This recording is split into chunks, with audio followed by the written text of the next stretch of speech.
Mantan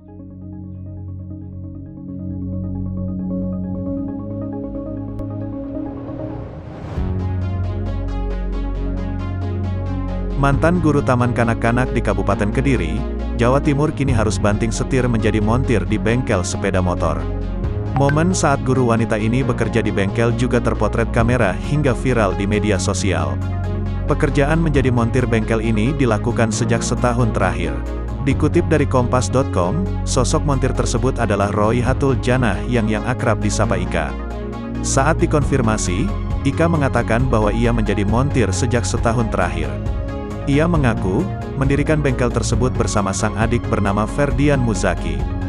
Bengkel bernama Sumber Arta Motor itu didirikannya di rumah orang tuanya di Dusun Jatimalang, Desa Kedawung, Kecamatan Mojo. Sebuah desa di kaki Gunung Wilis. Saat pandemi ini saya bantu adik saya, ujar Ika, saat ditemui di bengkelnya, Selasa, tanggal 17 Agustus tahun 2021. Banting setir di tengah pandemi, Ika bahkan sempat mendapatkan cibiran dari warga maupun teman-temannya.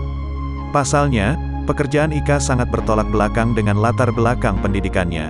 Perempuan berusia 33 tahun itu merupakan seorang sarjana pendidikan guru sekolah dasar.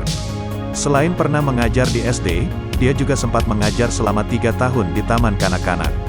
Ada yang menyayangkan, misalnya bilang, "Kok kamu mau tanganmu jadi kotor kena oli?" Ada juga yang ngomong lain, ujar perempuan 2 anak ini. Meski begitu, Ika mengaku tak ambil pusing dengan semua omongan orang.